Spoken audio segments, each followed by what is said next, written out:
کہ سب سے پہلے یہ ہے کہ رسول اللہ صلی اللہ علیہ وسلم کا ایک فرمان مبارک ہے کہ سب سے بہتر زمانہ میرا، اس سے کم بہتر میرے اصحاب کا، اس سے کم بہتر تابعین کا، اس سے کم بہتر تبع تابعین کا، اس سے کم بہتر تبع تابعین کا۔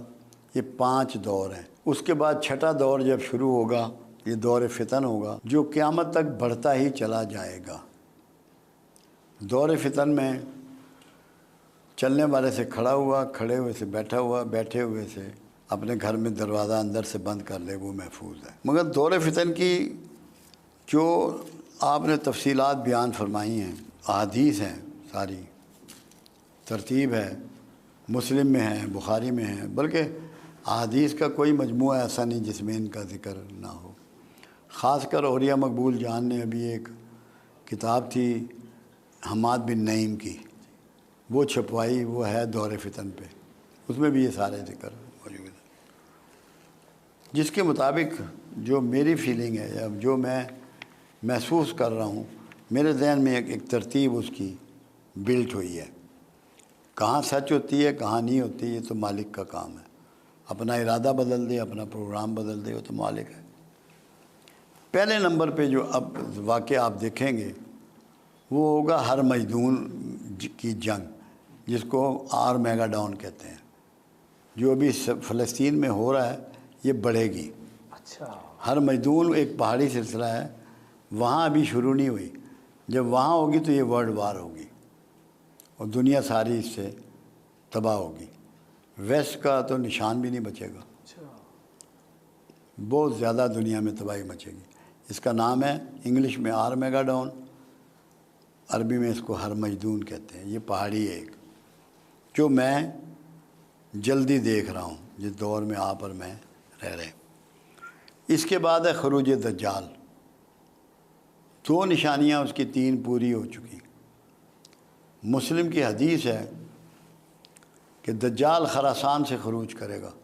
خراسان یہ افغانستان وغیرہ، یہ سارا خراسان ہے،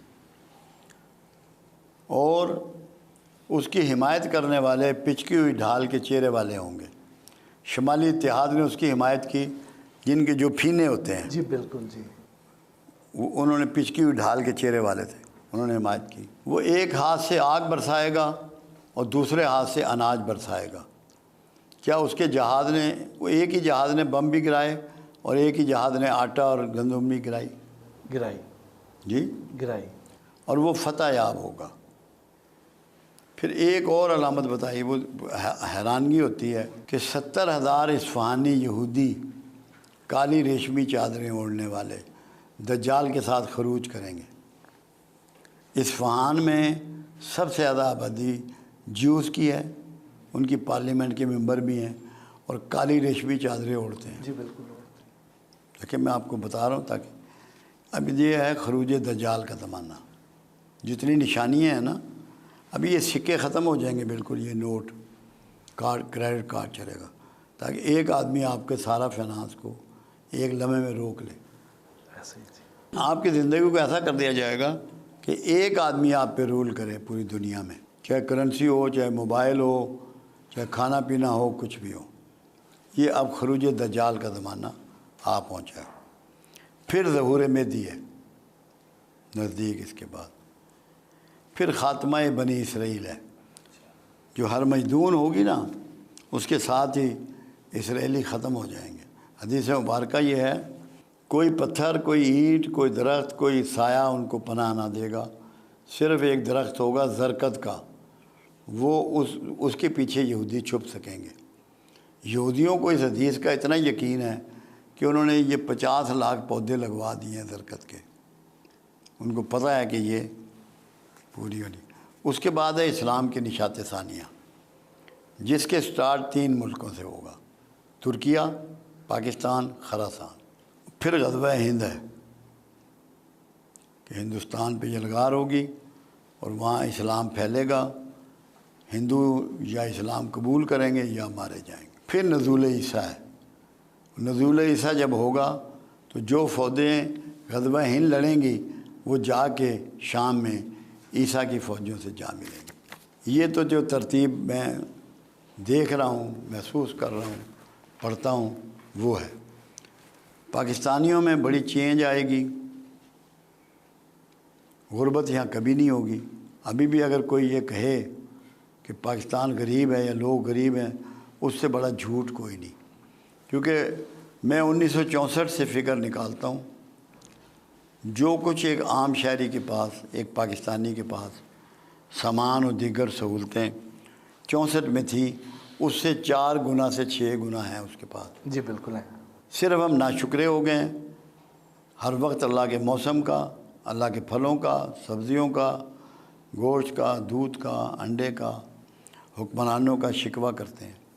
یہ نہیں سوچتے، اب جیسے حکمران ہی ہیں، ہم یہ سمجھ رہے ہیں کہ یہ خود آ گئے یا ان کو فلاں ووٹوں نے بنا دیا۔ قرآن تو یہ نہیں کہتا، قرآن تو کہتا ہے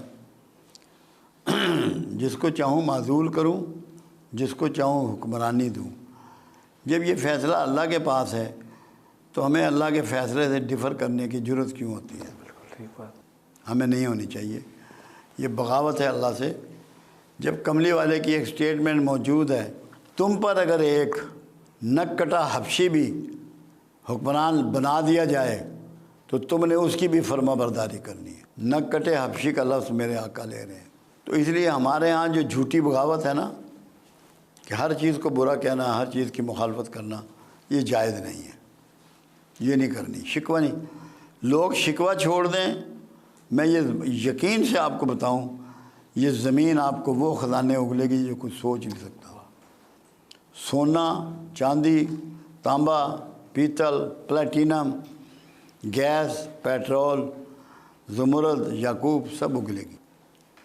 اللہ پہ شکوہ چھوڑ دیں، شکوے نے ہمیں ذلیل کر رکھا ہے۔ یہ جو کفار ہیں یا یہودی ہیں، غیر مسلم ہیں، تو وہ تو ان احادیث کو پوری طرح مانتے ہیں اور اس کے مطابق اپنی تیاری بھی کر رہے ہیں۔ بالکل مانتے ہیں وہ 100%۔ لیکن ہم بطور مسلمان اس پہ یقین ہی نہیں رکھتے ہیں۔ اور یار یہ نہیں بات، یقین سب کا ہے۔ جو مختلف مکاتب فکر پیدا ہو گئے ہیں نا، اور مسالک پیدا ہو گئے ہیں، انہوں نے ڈاؤٹ فل بنا دیا ان باتوں کو۔ اگر سب کی بات ایک ہی نکلے تو کیسے نہیں مانے گی؟ پوری امت مانے گی۔ پھر تمہاری ڈائریکشن سیدھی ہو جائے گی۔ اس لیے میں لوگوں کو کہتا ہوں کہ 2 چیزوں تک اپنے آپ کو محدود کر لو علم میں، قرآن تک اور صاحب قرآن تک۔ واہ واہ۔